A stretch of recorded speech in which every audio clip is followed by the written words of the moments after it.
हाय दोस्तों, आप सबका स्वागत है आपके यूट्यूब चैनल भूतों की अनसुनी कहानियाँ। आपको इस चैनल पर सुनने को मिलती है भूतों की सच्ची व डरावनी कहानियाँ। आज जो ये मैं कहानी आपको बताने जा रहा हूँ, इसका नाम है अमावस की काली रात, दी हॉरर स्टोरी। चलिए अब बढ़ते हैं आज की कहानी की ओर।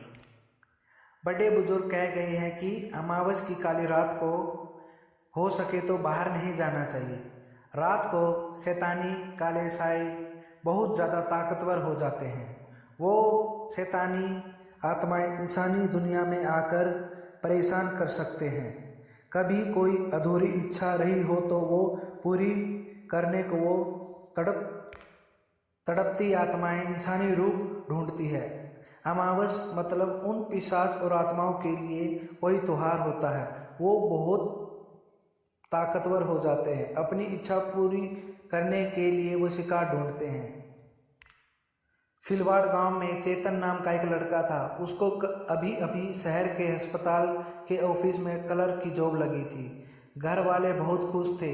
खुशी में उन्होंने चेतन को नई बाइक लेकर दी। वो अपनी बाइक से ही ऑफिस आने जाने लगा था। शहर आधे घंटे की दूरी पर था। जॉब लगे अब कुछ महीने ही हो गए कि घर वालों ने उसके लिए लड़की देखना चालू किया। ये बात जब चेतन को पता चली तो उसने कहा, अरे माँ, मैं अभी शादी नहीं करना चाहता। इतनी जल्दी भी क्या है, मुझे और अच्छी जॉब मिलेगी तब देखेंगे। अभी मुझे पैसा कमाना है, आपको घुमाना है। उसकी ये बात सुन के चेतन के पिताजी को भी बड़ा अच्छा लगा। उनका लड़का उनके बारे में सोचता तो है, नहीं तो आजकल के लड़के अपने माँ बाप को पूछते भी नहीं हैं। चेतन अच्छा लड़का था। भले ही वो दोस्तों के साथ घूमता, लेकिन कभी शराब को हाथ नहीं लगाता। घर वालों में और बस्ती में भी उसकी बड़ी इज्जत थी।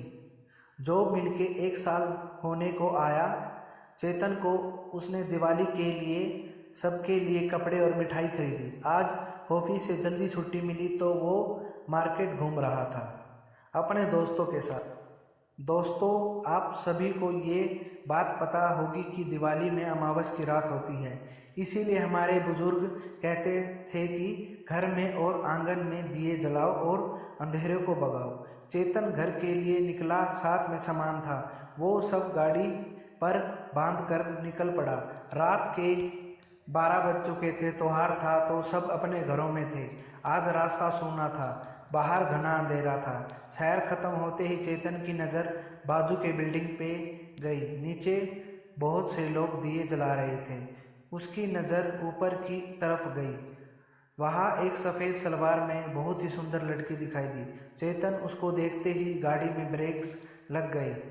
गाड़ी रुकी और चेतन जैसे थम सा गया। जादू भरी थी उसकी नज़र और उसका चेहरा। चेतन तो बस उसको देखकर मन में मुस्कुरा रहा था। उसकी नज़र उस लड़की से हटी ही नहीं रही थी। तभी से एक ट्रक ने हॉर्न दिया, पौ। चेतन जैसे नींद से जाग गया। उसने अपनी गाड़ी बाजू में की और फिर से ऊपर देखा, लेकिन अब वो लड़की वहाँ नहीं थी। चलो कल देखते हैं, ऐसा खुद को समझाकर वो घर की तरफ निकल पड़ा। उसको जाते हुए वो लड़की ऊपर की छत से देख रही थी। चेतन घर पहुंचा। उसके घर वालों के लिए जो भी कपड़े लाया था वो बांट दिए। मिठाई भी लाया था, वो सब उनको दे दिया। वो अपने रूम में जाकर सोने की कोशिश करने लगा। आज उसको इतना थका होने के बाद भी नींद नहीं आ रही थी। उस लड़की का चेहरा बार बार उसके सामने नजर आ रहा था। वो उसको भुला ही नहीं पा रहा था। सुबह का इंतज़ार करते हुए कब उसकी आंख लग गई पता ही नहीं चला। सुबह नाश्ता करके चेतन अपना टिफ़िन लिया और ऑफिस के लिए निकल पड़ा। शहर पहुंचते ही वो उसी बिल्डिंग के पास से गुजरा। ऊपर से देखा, लेकिन वो खिड़की बंद थी, वहाँ कोई नहीं था। थोड़ा निराश होकर वह अपने काम पर निकल गया। शाम को घर लौटते वक्त वो उसी बिल्डिंग के पास चुपके से खड़ा था। वो लड़की आज फिर से वहाँ ऊपर नजर आई। अब चेतन ने उसको देखा और उसने भी चेतन ने अपना हाथ दिखाया और उसने भी। बस फिर क्या था, चेतन ने उसको नीचे आने को कहा, लेकिन उस लड़की ने मना किया। और अंदर चली गई।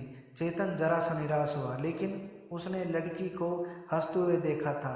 अपनी बात बन सकती है यह सोच के मन में ही वो बहुत ज़्यादा खुश हो रहा था। अमावस का काला अंधेरा उसके लिए क्या लेकर आने वाला था, इस बात की चेतन को कोई खबर ही नहीं थी। अगली शाम जब चेतन उसी रास्ते पर जा रहा था, वो लड़की उसको सामने एक पेड़ के पास बैठकर दिखी। चेतन बहुत ज़्यादा खुश हो गया। अपनी गाड़ी साइड में लगाकर वो उस लड़की के पास गया।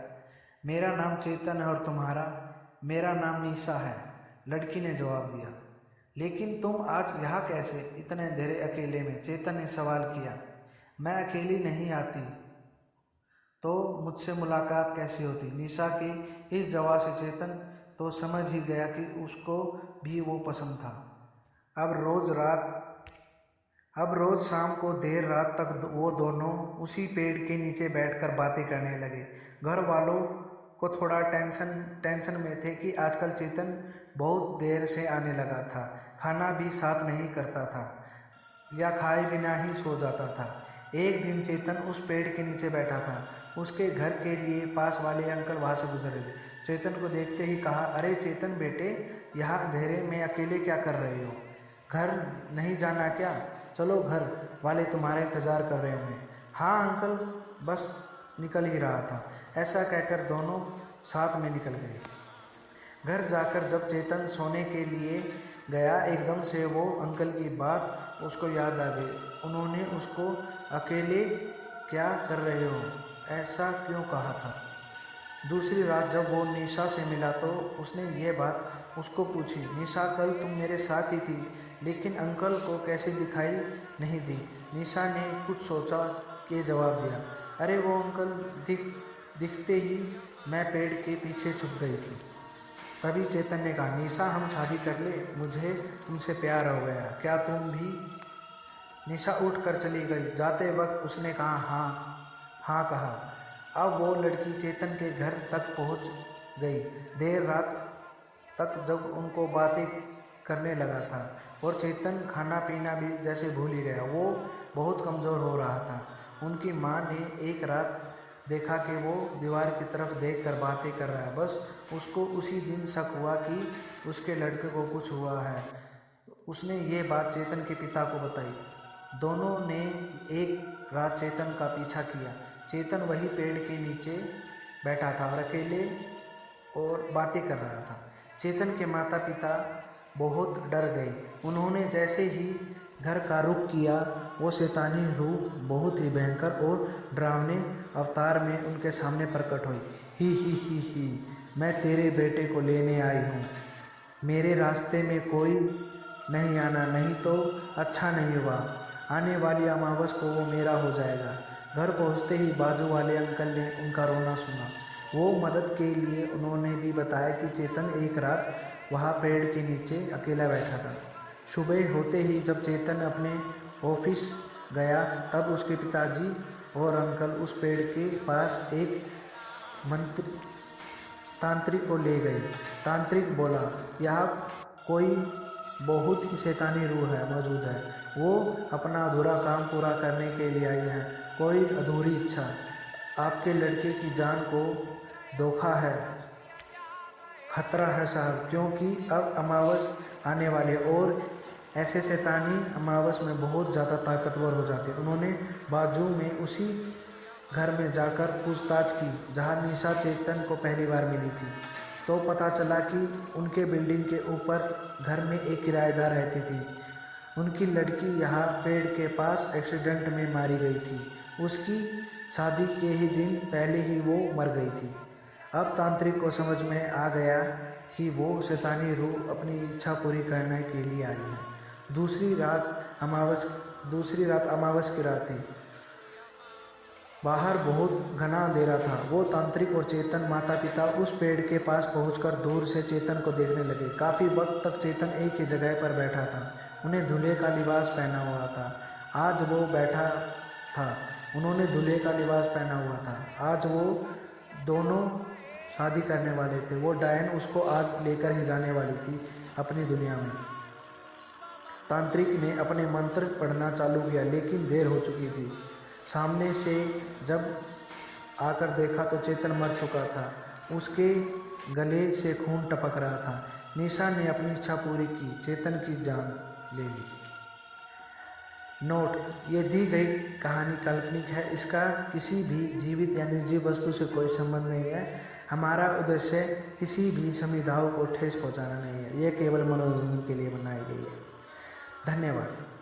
और ऐसी ही कहानी सुनने के लिए हमारे चैनल को सब्सक्राइब करें।